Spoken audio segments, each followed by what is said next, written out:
Mesdames, Messieurs, bonsoir et bienvenue au 20h bilingue sur Equinox Télévision. Nous sommes le samedi 14 septembre 2019. Fomi Armstrong Sandal, good evening. Bonsoir Nadine Yabo. Good evening, ladies and gentlemen. Thanks for joining us on the 8 p.m. bilingual newscast on Equinox Television.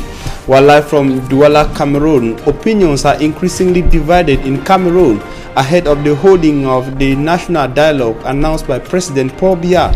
In this edition of the newscast, we shall be giving you the perception of the civil society across Cameroon. And out of Cameroon, African leaders have hailed Robert Mugabe as a liberation hero at the National Stadium in the capital of Zimbabwe, Harare, today in the funeral service. Those are our top stories. À la une de ce journal, l'opposition reste mobilisée à quelques semaines de la tenue du dialogue national après le MRC, le SDF, le PAP, notamment le People Action Party de Paul Aya Abiné, pose les conditions pour la réussite des débats lors du dialogue prévu d'ici la fin du mois de septembre. Les membres de ce parti politique étaient face à la presse ce jour à Yaoundé. Des résolutions à suivre au cœur de ce journal. Et puis hors de nos frontières, les adieux du peuple zimbabwéen et l'Afrique, héros de l'indépendance, Robert Mugabe, décédé en début septembre. Plusieurs chefs d'État africains et des milliers de fidèles ont salué ce jour sa mémoire au cours d'une cérémonie qui s'est déroulée à Harare. Voilà pour le sommaire.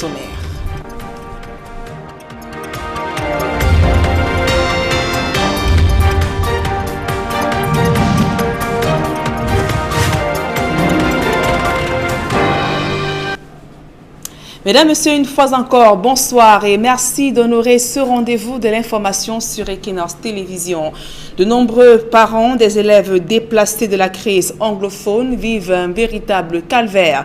Ils sont confrontés aux difficultés de paiement des frais de scolarité de leurs enfants dans des écoles. Le constat a été fait à Loum, dans le département du Mungo. Bon nombre d'entre eux ont trouvé un refuge, notamment, et pour les aider, les ressortissants de ce département se sont donc mobilisés. D'autres précisions dans ce reportage de Jacquino Molan et de Kediara. Les déplacés internes de la crise anglophone, installés dans le département du Mungo, font toujours face à de nombreuses difficultés.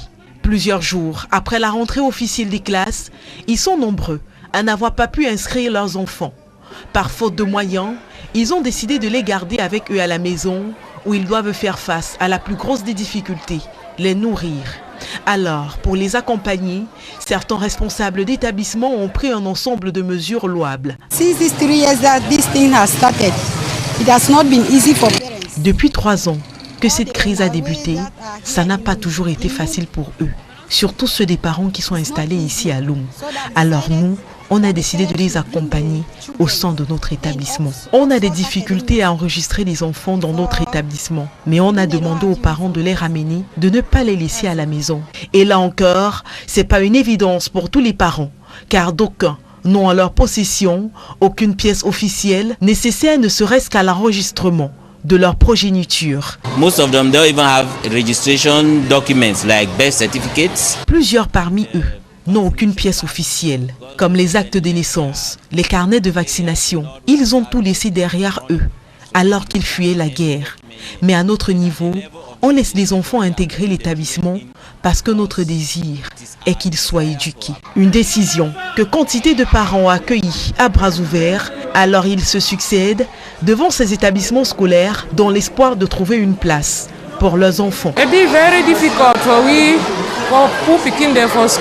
C'est vraiment compliqué pour nous d'envoyer nos enfants à l'école. Nous sortons de très loin, mais le directeur nous a dit de les amener quand même. On va se débrouiller plus tard pour l'uniforme et la scolarité. Soucieux d'accompagner un peu plus ces familles, des jeunes originaires de Loum et Penja se sont mobilisés afin de mettre à la disposition des enfants des kits scolaires. On est toujours mieux chez soi.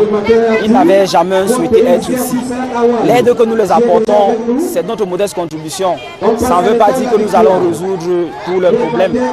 C'est un ensemble de gouvernement et tous les acteurs de la société civile.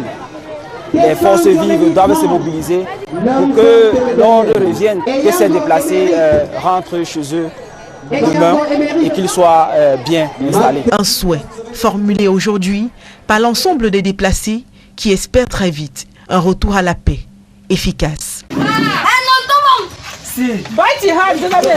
Et dans le département de la Menoie, région de l'Ouest Cameroun, certains élèves, certains lycées ont été transformés en lieux de commerce au grand désarroi des parents et ceux-ci n'ont pas manqué d'exprimer leur colère face à ce constat. Ils se sont donc mobilisés devant le lycée de Fompa pour dire leur ras-le-bol. L'autre précision dans ce reportage de Leclerc Sakem.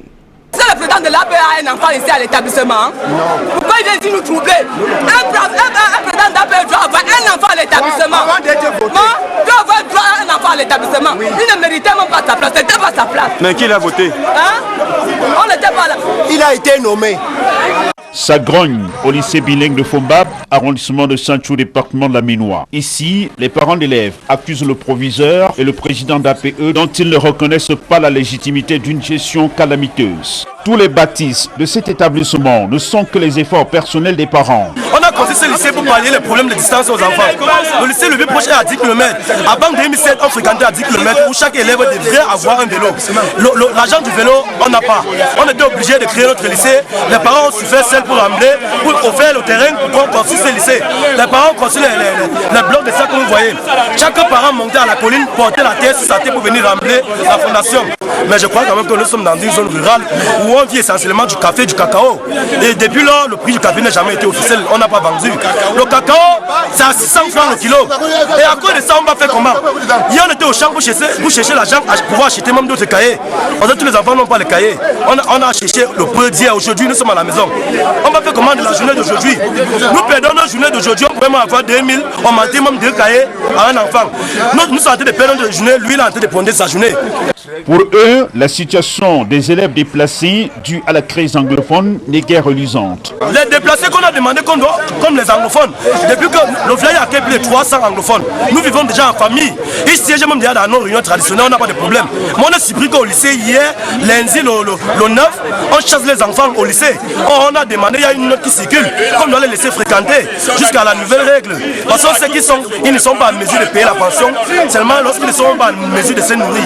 Mais au lycée bilingue de Fomba où nous sommes actuellement, c'est trop. Le proviseur refute toutes ces allégations. J'ai mis à défi celui qui avait donné 1 franc au proviseur de lever le doigt. Je pense que j'ai même élargi la NAS en disant que même si on avait donné à un de mes collaborateurs, il est temps maintenant de venir me signaler pour qu'ils disent que ce n'est pas arrivé à point.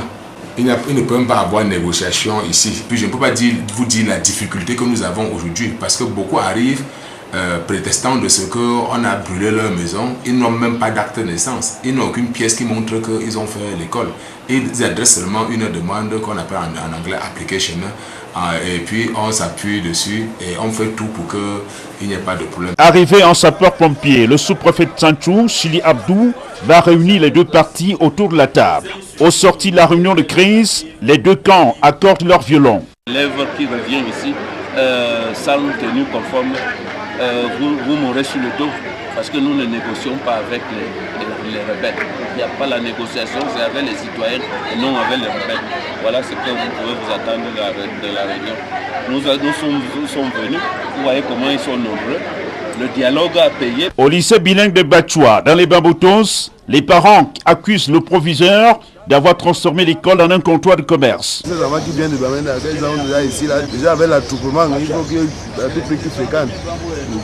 Mais c'est pas facile aussi pour eux, malgré tout le déménagement qu'ils sont en train d'effectuer, c'est encore très difficile pour eux de pouvoir fréquenter. Ils demandaient les 35 000 pour juste pour une place, pour trouver, soit disant que pour acheter les banques.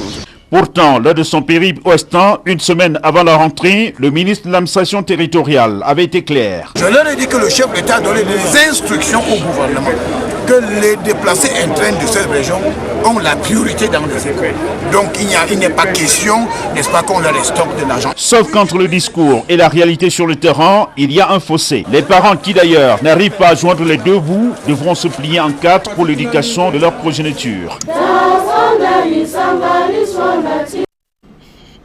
Et 2 semaines après la rentrée scolaire, de nombreux élèves peinent à se doter des manuels scolaires dans le département de Mbéré, région de la Damawa. L'élite de la zone se mobilise pour apporter des appuis aux siens. D'autres précisions dans ce reportage de Jean-Blaise Noupéé et Donald Brice Camran. Alors que la rentrée scolaire est effective depuis 2 semaines, Bon nombre d'élèves de la région de l'Adamawa éprouvent des difficultés à se procurer des manuels, faute de moyens financiers. Le marché dort par rapport à l'année passée, puisqu'il était là l'année passée. Le marché passait légèrement, mais cette année c'est encore plus grave que l'année passée. C'est en appui à ces apprenants indigents que l'honorable Mouktar Amadama, député du Béret, remet ici des bourses de 50 000 francs CFA aux bacheliers du département. Ça va vraiment nous permettre financièrement à nos études, pour la poursuite de nos études à l'université. Notre aîné, l'honorable, n'est-ce pas, Mokhtar, nous ouvre la voie et nous promettons tous, les nouveaux bacheliers que nous sommes voici, de travailler plus durement pour lever l'honneur du Béret encore plus haut. Au total, 80 récipiendaires venus de diverses localités du Béret. Le don est également accompagné de fournitures scolaires pour les élèves. C'est très important que nos enfants aillent à l'école, nos jeunes filles aillent à l'école, parce que c'est l'école, moi, qui m'a amené là où je suis. Et aujourd'hui, il faut apporter cette contribution à cette jeunesse pour demain. La meilleure richesse qu'un parent puisse donner à son enfant, c'est de lui ouvrir les yeux, à l'instar de Prométhée, d'apporter la lumière. Et cette lumière, on l'acquiert à travers l'école. Et c'est cette école que l'honorable Amadama encourage. Des appuis pour permettre aux futurs étudiants d'alléger les charges liées à leur scolarité à leur première année dans l'enseignement supérieur. Et dans l'arrondissement de Bandiok, les méventes des produits agricoles privent les parents des revenus nécessaires, notamment à l'inscription de leurs enfants dans plusieurs villages en plein début d'année scolaire. Dans les lycées, les difficultés ne manquent pas en termes de rémunération des enseignants vacataires. Le reportage de Charles Melingui et Marcelin Gansop. Voici le village Minkouma, un des principaux bassins de production du maïs de l'arrondissement de Bandiok et partant du département de la Haute-Sanaga. La denrée est disponible à profusion, mais les acheteurs se font rares. Nous n'avons pas le sommeil aux yeux. Nous n'avons pas le sommeil aux yeux, pourquoi? Parce que nous produisons du maïs, nous vivons du maïs. Ce maïs tel que vous voyez, nous n'avons pas de preneur, si bien même que quand quelqu'un arrive, c'est à un prix dérisoire. Difficile dans ces conditions pour les parents qui vivent essentiellement de l'agriculture, de trouver les ressources financières pour envoyer leurs enfants à l'école. Le maïs est stocké. Nous allons faire comment pour envoyer les enfants à l'école? Et ces enfants ne fréquentent pas dans le village. Dans le village, nous n'avons pas d'école. Nous n'avons pas de centre de santé. Nous n'avons pas d'énergie. Qu'allons-nous faire si au moins on pouvait avoir des clients pour acheter ce maïs? Une semaine après le départ du train de la rentrée scolaire, certains tables-bancs attendent désespérément leurs occupants dans plusieurs établissements de l'arrondissement de Bandiok. Oui, nous voulons également interpeller les parents à venir. Là, nous leur disons que la rentrée a exactement commencé et qu'ils ne laissent plus les enfants à la maison. J'attends que vous soyez des élèves attentionnés et surtout respectueux. Sachez que lorsque nous faisons cours au lycée technique de Bandiok, la rentrée est certes effective depuis le premier jour. Mais la mobilisation de la masse salariale destinée aux enseignants vacataires fait perdre le sommeil aux chefs d'établissement. Les enseignants, nous n'avons pas beaucoup. Nous avons certes une quarantaine, mais nous avons aussi 44 enseignants vacataires. Nous croupissons sur une masse salariale de vacataires assez importante. Imaginez que le lycée technique de Bandiok doit débourser 1 310 000 francs tous les mois pour faire face aux charges pour un établissement rural de notre Akabé. Ici, donc plaide pour l'érection de cet établissement, un lycée technique bilingue. Figurez-vous que les enfants issus du sous-système anglophone dans les écoles bilingues qui sont dans la région sont obligés de venir chez nous et de s'inscrire en première année ou alors de faire le concours pour être admis en première année dans le sous-système francophone. Une injustice qui n'a pas son nom parce que ces enfants sont déjà confrontés au problème de langue parce que leur langue première est l'anglais et non le français. Au lycée bilingue de Bandiok, les fondations de la nouvelle année scolaire ont été posées dès le 2 septembre. Malgré les résultats satisfaisants obtenus l'année dernière, l'établissement vise encore plus haut. Nous avons demandé aux enfants de travailler, d'apprécier le contexte. C'est un contexte de clean school, un contexte de ponctualité obligatoire, d'assiduité obligatoire, de discipline, d'attitude comportementale qui puise dans des valeurs axiologiques. L'accent est donc mis sur la discipline, y compris au sein du corps enseignant, souvent caractérisé par quelques égarements, somme toute préjudiciables au succès projeté. Il y a un surveillant général qui portera cette fiche tous les jours. Et comme l'enseignant est absent, le chef de classe va signer. Et cette signature signifie que toute la classe est mécontente de l'absence du professeur. Le train de la rentrée scolaire est donc en marche en Mbandjok. Une semaine après, certains élèves n'ont pas encore pris place à bord. Leurs parents ont du mal à joindre les deux bouts en raison des difficultés financières. Mais le temps presse. Autre actualité au cœur de ce journal, la digitalisation des guichets uniques d'Afrique, l'un des principaux acteurs du commerce transfrontalier, est gage pour la bonne marche de la zone de libre-échange continentale africaine et pour s'arrimer aux standards internationaux. La 7e conférence des guichets uniques s'ouvre ce mercredi du côté de Yaoundé. Les enjeux de cette conférence dans ce reportage d'Innocent Abega et Xavier Foucault. La mise en place du projet de création de la zone de libre-échange continentale africaine vise à renforcer les échanges entre pays africains. Elle devra s'appuyer sur plusieurs facteurs liés au commerce transfrontalier, en bonne place les guichets uniques, qui doivent s'ancrer à la digitalisation afin de s'arrimer aux standards internationaux. Par le volet sur le commerce électronique, c'est le commerce intra-africain qu'il est question de faciliter ici, d'ouverture sur le monde des pays de l'Interland. Faciliter l'accès au marché mondial ou alors au commerce encore intra-africain en s'appuyant également sur les TIC. Selon l'Organisation mondiale du commerce, en 2014, les échanges commerciaux entre États africains ne représentaient pas plus de 17,7% contre 36% vers l'Europe et 23% vers l'Asie. Des chiffres très peu ou pas du tout avantageux pour le développement du continent africain. Il y a beaucoup de frontières, beaucoup de barrières pour les échanges commerciaux, ce qui ne s'explique pas lorsqu'on est des pays d'un même continent. Et on sait que pour booster cela aujourd'hui, il faut forcément aller vers les TIC. Pour renverser la tendance et faciliter la fluidité des échanges entre pays africains grâce à la digitalisation du système des guichets uniques, la 7e conférence internationale des guichets uniques se tient au Palais des Congrès de Yaoundé du 17 au 19 septembre 2019. Placée sous le haut patronage du chef de l'État Paul Biya, les travaux se dérouleront sous le thème « Libérer le potentiel du commerce électronique et optimiser la chaîne logistique internationale des pays sans littoral ». L'actualité à l'international à présent, le Zimbabwe a rendu hommage ce samedi à l'ex-président Robert Mugabe. La cérémonie s'est déroulée au stade des sports de Harare.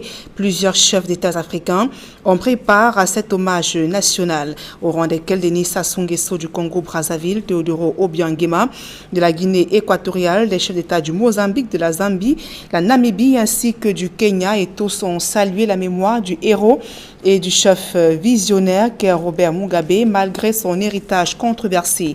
Après plusieurs jours de négociations et tensions entre la famille du défunt et le gouvernement, notamment un compromis a été trouvé. Il sera finalement inhumé au champ des héros, un monument national, comme le souhaitaient les dirigeants du Zimbabwe. Et sur l'ambiance qui a prévalu ce jour à Harare, suivons ce reportage de nos confrères d'Euronios. Un dernier hommage appuyé à celui qui était vu comme un héros de l'indépendance par certains, un dirigeant autoritaire par d'autres. Le Zimbabwe a fait ses adieux ce samedi à l'ancien président Robert Mugabe, décédé le 6 septembre à 95 ans. Son successeur Emmerson Mnangagwa et plusieurs chefs d'État africains en fonction ou à la retraite ont pris part à cette cérémonie de 4 heures à Harare, la capitale, devant son épouse et certains de ses partisans, venus avec des t-shirts à l'effigie de l'ancien président. Ceci est notre hommage à un grand libérateur, à un père fondateur, un professeur, un homme libre. Si eux le voient comme le ciment de l'unité du pays, ces louanges ne sont pas partagées par tous. Contraint à la démission il y a 2 ans par un coup de force de l'armée, Robert Mugabe a laissé derrière lui un pays meurtri par la répression et ruiné par une crise économique sans fin. À présent, ce public reportage avant la deuxième partie de ce journal en langue anglaise. Le groupe universitaire ISEM-IBCG, numéro 1 du succès aux examens, présente les réalisations de ses étudiants inscrits en formation professionnelle. Reportage.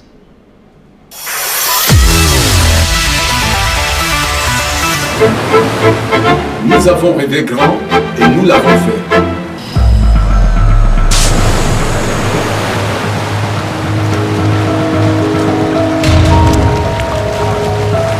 ISEM-IBCG.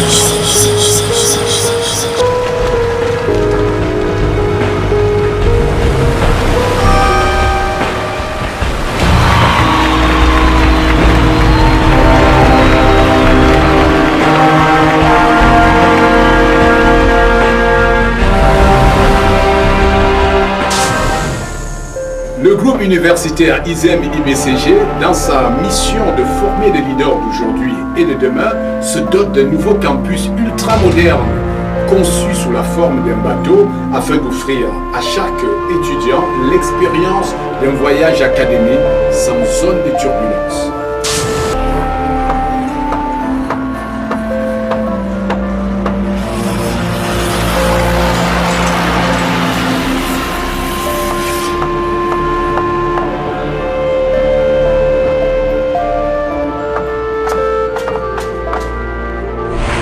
ISEM-IBCG. Moi je suis monsieur Moustapha Jogo, donc nous sommes sur le site de construction du nouveau campus ISEM-IBCG. Voilà, donc nous sommes plutôt confiants par rapport au délai de livraison du chantier. Jusqu'ici tout se passe plutôt bien. Bonjour, moi c'est Sirwenga Malu Brice, sur le site du chantier d'ISEM-IBCG, dont j'en suis l'ingénieur. Donc pour le moment nous sommes en phase de réalisation des planchers rouges du sous-sol. Là actuellement nous sommes par la suite, on va aller la couler. Bon, en ce qui concerne les délais, c'est la rentrée 2020 comme initialement prévu par le planning des travaux. Le chantier sera livré.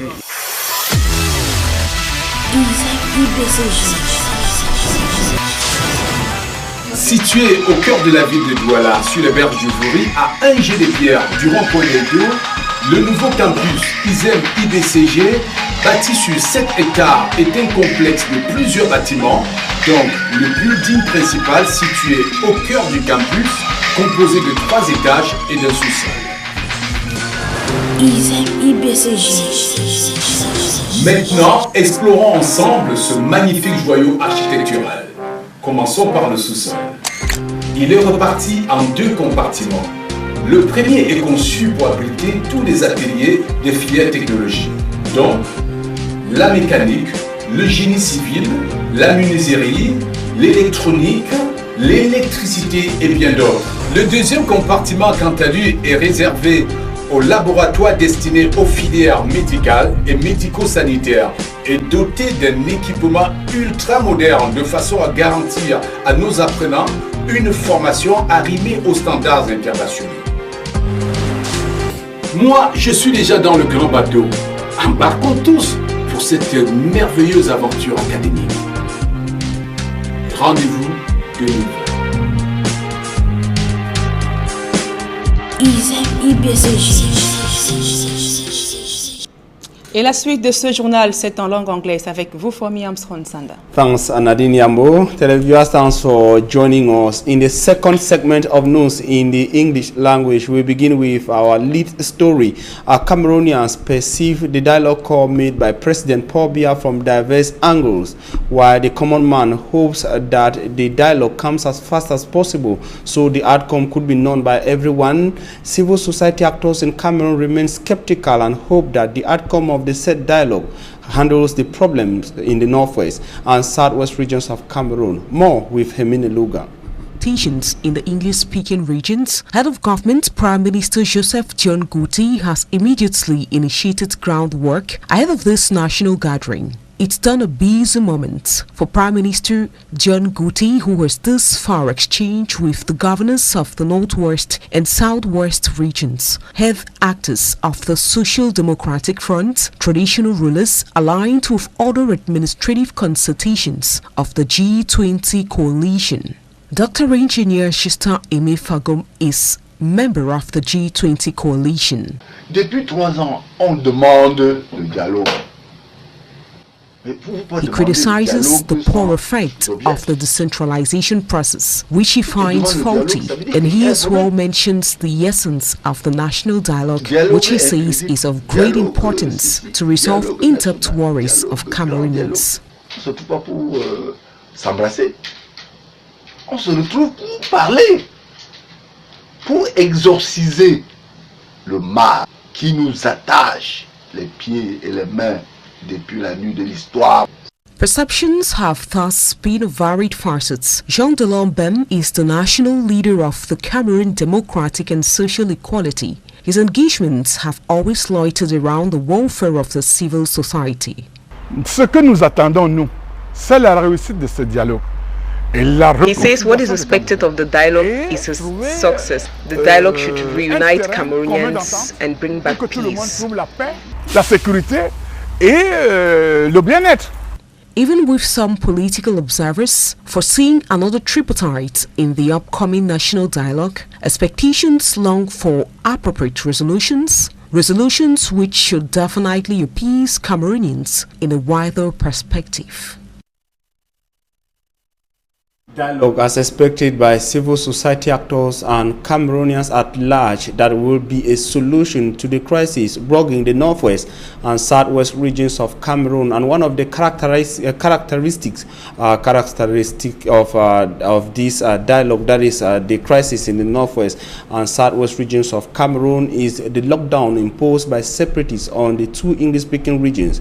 Today in Kumba, people could be seen along the streets and in some markets after close to a week of lockdown. Kumba city dwellers, despite administrative efforts to combat the lockdown, were afraid of the unknown, and most of them in large majority stayed indoors throughout the week. But today, buyers could be seen at the Kumba main market and some sales points in the city of Kumba. Commercial motorbikes and vehicles could equally be seen plying the streets of Kumba this Saturday, September 14, 2019. And approximately 2 weeks after the start of the 2019-2020 academic year, internally displaced learners in Cameroon are finding it difficult to integrate and immediately settle in their host areas across Cameroon. In Lum, in the Mongo division of the Littoral region, for instance, internally displaced persons are still to get themselves into school because of what they say financial difficulties. As a result of this, some youths of Lum and Penja went to the rescue of internally displaced Anglophones living in that part of the Littoral region of Cameroon. Emine Luga was there and filed in the following report. The number of internally displaced persons in Cameroon as a result of the socio-political crisis in the northwest and southwest regions is yet to drop. With some already integrated in more secured cities, others are yet to give a sense of direction to their lives. Lum is one of the areas today harboring some displaced persons. Having escaped their cities of origin with kids, this first month of the 2019-2020 school year stands challenging. Most of the displaced parents are yet to have their kids enrolled in schools, reasons being due to financial, among other difficulties. It has been very difficult for us to register the children in school. Since these 3 years that this thing has started, it has not been easy for parents. It be very difficult for who picking them for school. We are not still happy because this strike has not yet ended. But when it will end, we shall be happy. Though most escaped the troubled regions for safety reasons, we would recall that the major worries of parents was to see your kids acquire education, which today is far-fetched in the crisis-hit regions. Most of them don't even have registration documents like birth certificates and vaccination cards, because most of them left their areas, the northwest and southwest, in the running. So they did not come with any document here. But at the level of the administration, we are keeping the children in because it is our desire for our pupils to learn well. It is definitely a tough beginning for these internally displaced persons in Lum, precisely, who for more hopeful days have been gifted with a few school needs, which comprise of exercise books, pens, amongst others. They were assisted by some youth of Lum and Pinjer who believe all children have the right to education. And still in education, the divisional delegate of secondary education for the Mbamangkim division of the Central Region of Cameroon has called on newly installed principals in his area of command to be upright in their fight against moral decadence in school administration or school establishments across their division. The call was made in one of the gatherings in that parts of the Central Region of Cameroon. Immaculate Fogo was part of that ceremony and fighting the following report. Some schools in the Mbamangkim division in the Central Region of Cameroon 2 weeks after school resumption. We are in the Government Bilingual Technical High School in the Twi subdivision in the Mbamangkim division, Central Region of Cameroon. The campus has been invaded by grass. Another call for concern is the high rate of moral decadence in the division. Some of the students during school hours were spent time consuming illegal drugs like marijuana in bushes. It is for this reason that the divisional delegate for secondary education, Jean-Claude Wuri, during the installation of new principals in his area of command, called on them to effectively address the social ills rocking their different institutions. Tout ce qui est hydrique est interdit. The sale of locally produced drinks in schools has to stop. You people have to fight against the consumption of illegal drugs by your students. The divisional delegate for secondary education equally cautioned these new administrative heads to be disciplined. I was here on Thursday at about 7 or 8 a.m. There was no teacher or even administrative head on campus. Last year, when I visited the same institution, I got into the various classrooms searching the students. The phones that were discovered were destroyed. Qui a besoin véritablement d'une cure de cheval, d'un électrochoc. Teachers have been urged not to prepare the rod and spoil the child, but heat the iron while it is still hot so as to ensure a serene involvement of the school year. And the people of Ndobiane, a locality in the Nkam division of the Littoral Region, are calling on the Minister of Public Health to come to their rescue. They say the lone health establishment existing in this locality has been abandoned as the lone medical officer and 3 nurses sent to the area have abandoned the health structure. Smart Jikangebe reports. Inside this thick forest lies the Ndobiane Health Center. We are in Nord Makumbi in the Nkam division. I'm not sure if this health unit is operational because when we have serious cases, they are transferred out of the village. 3 years ago, the Ndobiane Health Unit, we were told, was renovated with 60 million francs CFA. But according to sources within the village, the chief medical officer that was transferred to the health unit was nowhere to be found after taking up duties, abandoning the house that was constructed for him to stay inside. And we are told he has preferred to move over to Douala to work at a private clinic where he earns more. Our interviewee also tells us that even the 3 nurses sent to assist the chief medical officer have also escaped, abandoning the sick population of Ndobiane to themselves. The Minister of Public Health is now being beckoned to act fast to save lives in Ndobiane. And traders of Maché Congo in the Douala 2 municipality are protesting the construction of a road that is affecting their place of business. They say the construction of the road is aimed at, that is, the construction of this road is destroying the complex wherein they are currently doing business. Immaculate Fogwe went to that place and brought back the following report. More than 50 traders of the Congo market in the Douala 2 subdivision protesting against the plans of destroying a commercial complex where they are currently doing business. To these traders, those carrying out the destruction process are not respecting the limits as stipulated on paper in 2014 when plans for the construction of a main road were being made. According to elements of the Douala City Council, the construction of the main road cannot be done with a commercial complex on the ground, causing many of the traders to contest.